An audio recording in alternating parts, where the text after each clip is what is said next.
Human consciousness begins wrapped in a dense structure of inherited assumptions. When that structure shatters, it leaves behind a flawless point in an infinite void. Ibrahim's removal of the idols in verse 2158 functions as an operational reset. By clearing the environment of false fixed forms, the empty throne.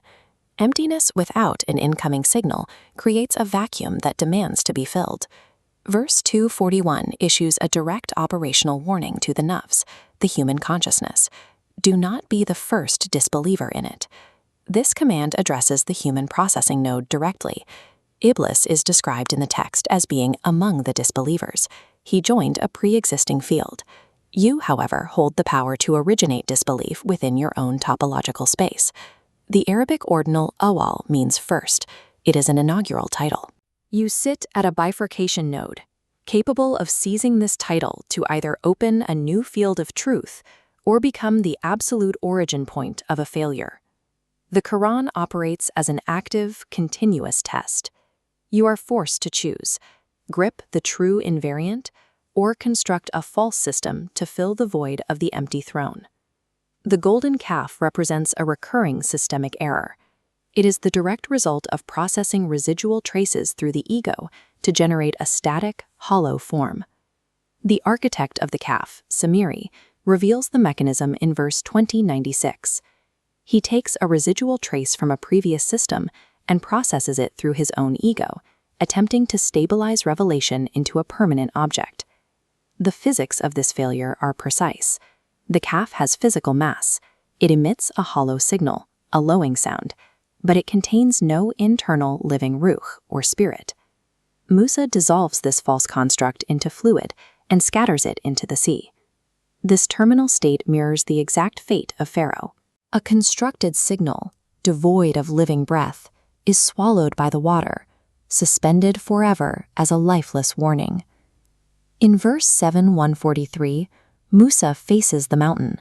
This immovable mass represents the dense structure of self-certainty, the highest resolution of the human ego. A manifestation of pure light strikes the mountain. The rigid structure instantly pulverizes to zero. The shockwave forces Musa into an unconscious collapse. This collapse is a mathematical necessity. The ego mass must be entirely cleared from the system before it can receive true data. By accepting total reduction to zero, Musa achieves what Iblis refused. Upon waking, Musa declares, "I am the first of the believers." He respawns as an inaugural node, successfully claiming the title awal. True systemic elevation requires the total annihilation of self-certainty. The empty throne cannot be approached with an inflated ego.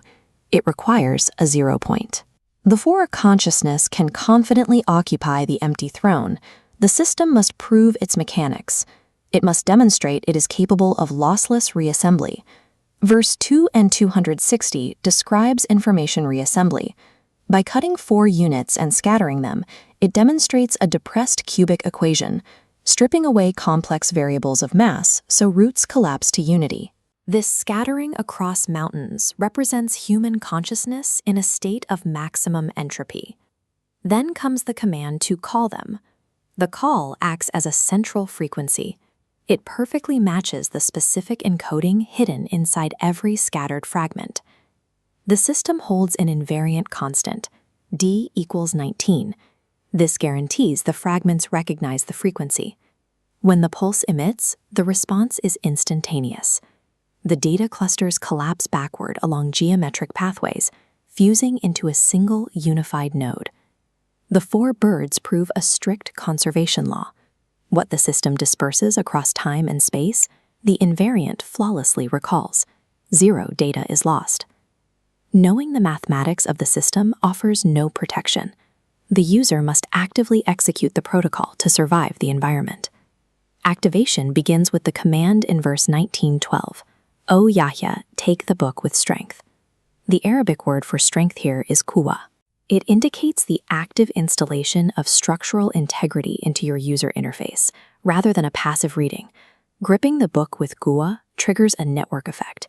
It transforms the individual processing node into the impenetrable armor of verse 2180, the chainmail of Dawood. The user links into the entire 6,236 verse network of the Quran, locking into a rigid, spherical mesh. When hostile attacks, tagut, strike this structure, the impact force dissipates across the interlocking edges. The center remains untouched. Contrast this active defense with the failure state of verse 3834, a museum throne occupied by a lifeless body, propped up by a decaying wooden staff. The command in 1912 is the ultimate anti-entropy armor. Without actively gripping the book with Gua, the processing node decays into a static, vulnerable artifact. Once activated, the circuit moves to its final operational phase, the return, documented in verse 17:1. The text describes a night journey. The user is seamlessly lifted and transported by the topological field itself. The movement traces a precise vector. It begins at the sacred mosque, the localized point of origin, and concludes at the farthest point of delivery across the system's architecture, the farthest mosque. The underlying physics of this transport rely on a standing wave of resonance. Verse 2:15-2 defines this as a mutual exchange of remembrance between the creator and the created. The activated node, the Mursaline, has moved past the concept of travel. They have become the realization of home itself, unfolded by the activation grip.